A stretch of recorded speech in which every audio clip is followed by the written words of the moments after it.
সবাইকে আনফ্রেন্ড করে দেওয়ার পর সে আমাকে আনফ্রেন্ড করে দিয়েছিল। ব্যাপারটা আমার কাছে একটু অদ্ভুত লাগছিল।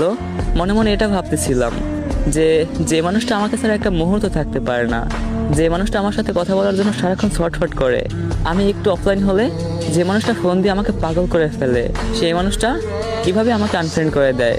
মনে মনে ভাবতেছিলাম হয়তো ভুলে আমাকে আনফ্রেন্ড করে দিচ্ছে, কিন্তু আমার এই ভুল ধারণা নিমেষেই শেষ হয়ে গেল।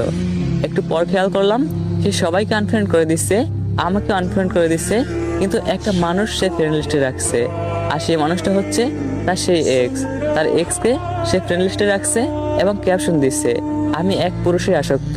ব্যাপারটা আমার কলেজে গিয়ে আঘাত করছিল। আমি মেনে নিতে পারতেছিলাম না, আমি কিছুই বুঝে উঠতে পারতেছিলাম না যে কি থেকে কি হয়ে গেল। হঠাৎ করে একটা মানুষ কিভাবে এমনটা করতে পারলো। তারপর আমি তার এক্সকে মেসেজ দিয়ে জিজ্ঞেস করি, আচ্ছা সে আপনার কি হয়? আমার প্রিয় মানুষটার নামটা বললাম না, তো যাই হোক। তারপর তার এক্স আমাকে বলছিল যে ও তো আমার গার্লফ্রেন্ড হয়, ওর সাথে তো আমার অনেক দিনের রিলেশন। ওই সময় আমার মনে হয়েছিল আমার বুকের মধ্যে একটা গুলি এপাশ দিয়ে ঢুকে ওই পাশ দিয়ে বেরিয়ে গেছে। কলেজে ছিঁড়ে যাচ্ছিল। তারপর সে আমাকে জিজ্ঞেস করছিল, তুমি ওকে চেনো কিভাবে, ও তোমার কি হয়? ভাইয়া, আমি আমার প্রিয় মানুষটার কখনোই ক্ষতি চাইতাম না। আমি তাকে মন থেকে ভালোবাসতাম। আমি তাকে পাই নাই এজন্য যে তার ক্ষতি চাইবো, ব্যাপারটা একদম এরকম না। আমি চাইতাম সে সব সময়, সে যেখানেই থাকুক হ্যাপি থাকুক। তো আমাদের মধ্যে যে রিলেশন ছিল, এটা যদি তার এক্স জানে তাহলে তাদের মধ্যে একটা ঝামেলা হবে, তাদের মধ্যে একটা প্রবলেম ক্রিয়েট হবে। আমি চাই নাই যে আমার জন্য তার সুন্দর লাইফটা নষ্ট হয়ে যাক।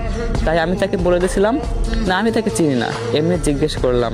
তারপর আমি আমার প্রিয় মানুষটাকে মেসেজ দিয়ে জিজ্ঞেস করলাম, আচ্ছা এমনটা তো না করলেও পারতে, তুমি আমার সাথে এই বেইমানিটা না করলেও পারতে। তারপর সে আমাকে বলতেছিল, দেখো আমাকে মাফ করে দাও, আমি তোমার সাথে এমনটা কখনোই করতে চাই নাই। তুমি তো জানো যে আমার আগে একটা রিলেশন ছিল, আমি ওই ছেলেটাকে অনেক বেশি ভালোবাসি। তো গাইস, দ্বিতীয় পার্টটা কেউ মিস করবেন না।